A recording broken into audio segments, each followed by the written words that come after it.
Hola, soy Fernando Fernández, el editor-director del Anuario del Euro 2022, que se publica ya desde hace 10 años gracias a la generosidad de sus patronos, la Fundación de Estudios Financieros y la Fundación del ICO.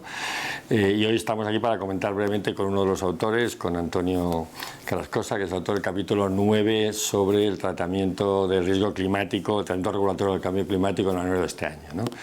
Bueno, gracias Antonio por compartir con nosotros, conmigo estos minutos. Encantado. Quizá empezaría con una pregunta muy general, ¿no?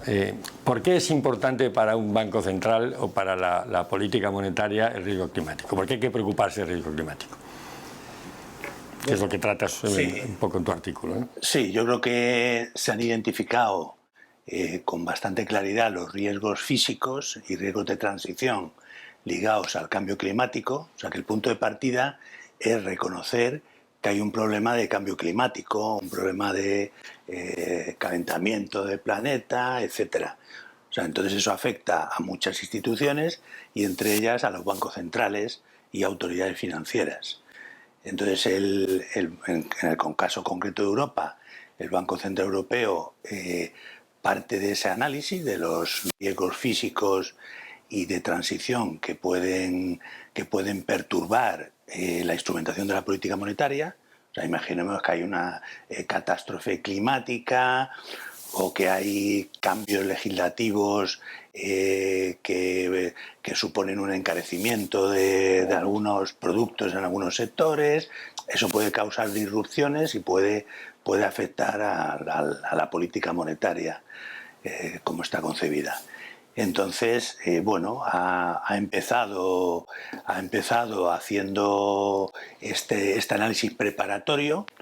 Este año en Europa vamos a tener ya un test climático, un test climático de bastante calado, que es equivalente a los test de estrés que hace la EBA, pero viendo el aspecto climático.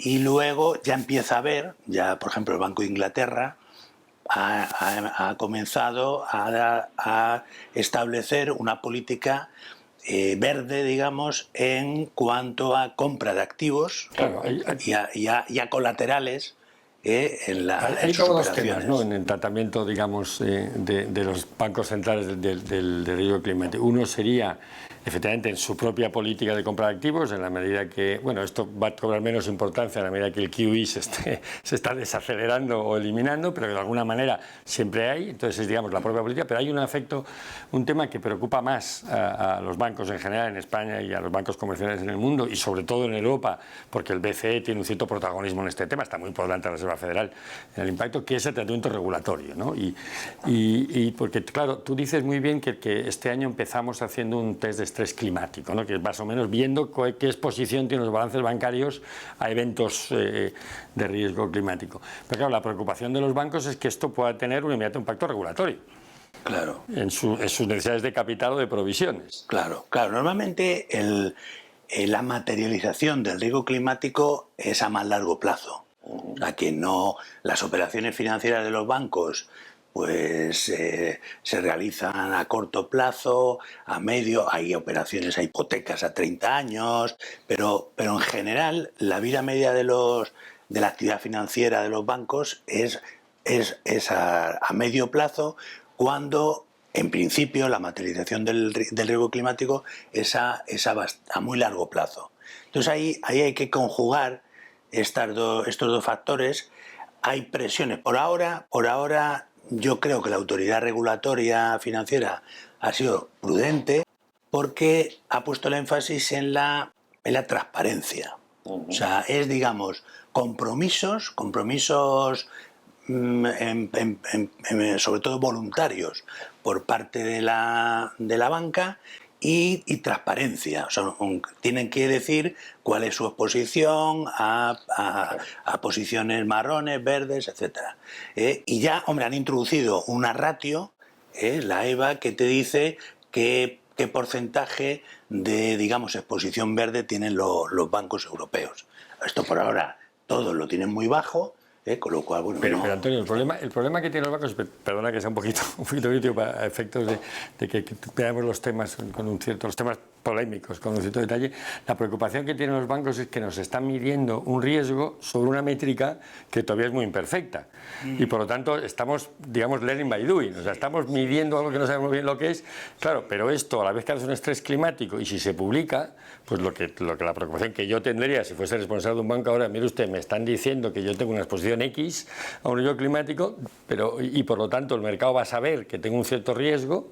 Usted me dice que no me va a pedir nada a cambio, pero el mercado sí me lo puede pedir a lo mejor. Sí, sí, exactamente. Ya hay inversores institucionales muy potentes que dicen que no quieren invertir, a lo mejor en sociedades, en bancos, con una exposición marrón significativa. O sea, que ya empieza a haber movimientos en el mercado. ¿No deberíamos tener clara la taxonomía primero, la famosa taxonomía europea? Antes de medir algo, tendríamos que saber lo que tenemos que medir. Ya se ha dado un primer paso bastante importante, o sea, ya hay una regulación con, digamos, la primera parte de esta taxonomía.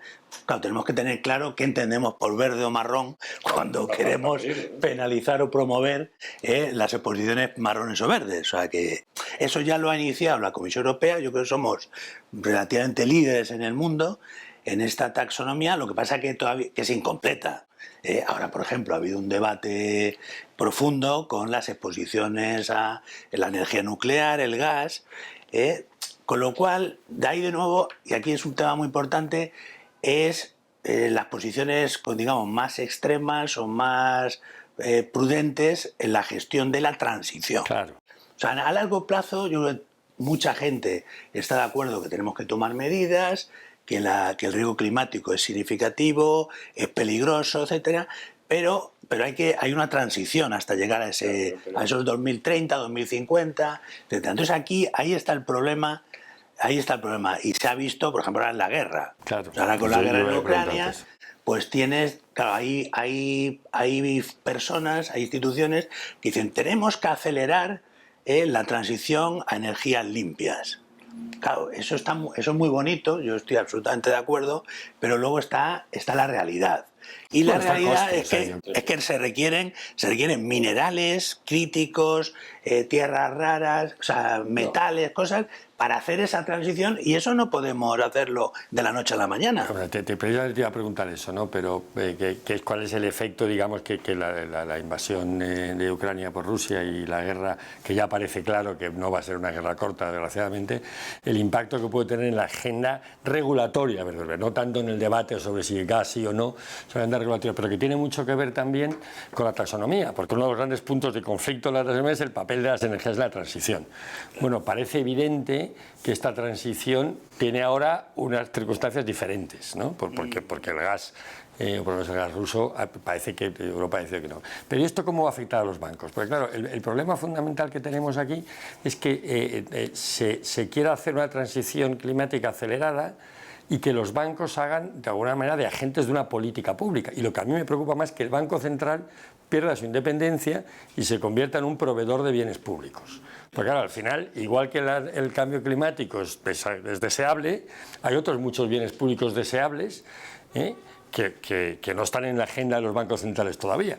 Claro. Y digo todavía porque hay esta preocupación, ¿no? Sí, ese es un riesgo claro, el de la independencia del Banco Central, que está mucho más ligado al control de la inflación, al objetivo básico que tiene la política monetaria, y que, bueno, pues ahora se introduce otro elemento más, que es colaborar con las políticas públicas de lucha contra el cambio climático y que puede afectar a este. Tú antes decías que, bueno, ahora es menos importante porque no vamos a comprar tantos activos, el Banco Central no va a comprar. Pero bueno, si tiene que vender, imaginemos que tiene una cartera importante de activos verdes, pues hay que ser consciente de que si hay que vender, hay que vender.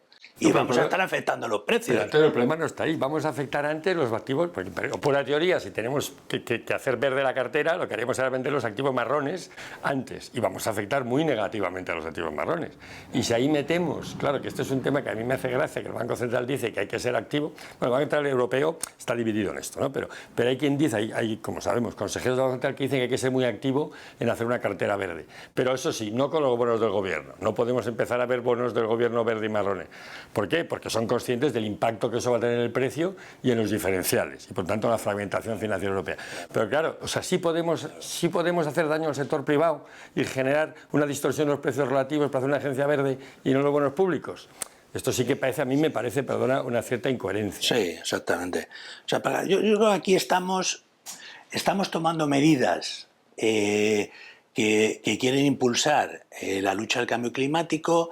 Estamos intentando sustituir bienes y servicios marrones por bienes y servicios verdes, pero claro, hay un problema importante en esto, que no estamos en una economía de competencia perfecta, y esa sustitución entre productos marrones y verdes no se puede hacer de la noche a la mañana. O sea, por ejemplo, volviendo al tema del gas, el gas o la energía nuclear, yo creo que todo el mundo debería ser consciente de que la transición son necesarias, porque todavía no hay, por ejemplo, almacenamiento de energía renovable. O sea, ese punto falla, con lo cual es necesario, si no invertimos en gas o energía nuclear, o penalizamos las exposiciones a estos dos sectores, pues vamos a tener un problema de precios, como ya estamos teniendo. Y vamos a hacer incompatible la política monetaria, los objetivos fundamentales de la precios, que es la preocupación. Exactamente. Yo lo he puesto en algún sitio, ¿no? En el artículo, que hay una especie de trilema. En el que tú dices, el cambio climático, lucha contra el cambio climático, luego política monetaria, política económica, o sea, si esta transición afecta al crecimiento económico y crecemos menos, claro, pues vamos a tener más paro y vamos a tener más problema social. Y luego está el tercero, que es la garantía en el suministro energético, que es otra pieza clave que a veces se olvida. O sea, como los tres al mismo tiempo, me temo que va a ser difícil. Va a ser difícil. Sí, estamos acostumbrados los economistas a las trilogías, ¿no?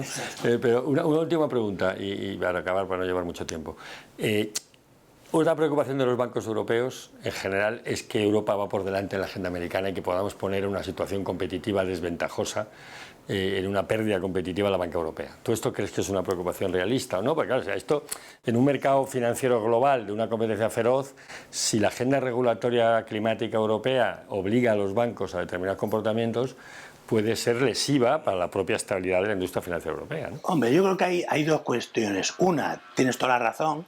O sea, en esto, hombre, en innovación tecnológica Europa no es líder mundial, en nuevos sectores, etcétera, pero en regulación sí. O sea, ¿cuál es su problema? Y en este tema concreto, yo creo que somos líderes mundiales y referencia en la regulación de toda esta cuestión del cambio climático. Luego ya la competencia directa con banca, hombre, yo creo que es relativa, porque hombre, no es algunas actividades financieras sí que son globales, mundialmente hablando, pero otras muchas no, son muy domésticas. Tenemos el problema de que no hay bancos verdaderamente europeos, etcétera. Con lo cual, para algunas actividades sí, puede ser, estamos sometiendo a más regulación o más restrictiva esa regulación en los bancos europeos, pero en bastantes actividades, bueno, dadas las características del mercado, yo creo que no le va a afectar demasiado. Bueno, pues muchas gracias, Antonio. Yo creo que es un debate interesante. Lo que haría es remitir al lector, al oyente, a que sea lector y que lea el Anuario del Euro 2020, que está a su disposición en la página web de las dos fundaciones patrocinadoras, y donde el artículo 9 de Antonio Carrascosa trata precisamente de esto. Pero le recomiendo la lectura del anuario entero. Muchas gracias. Gracias, Antonio. Gracias.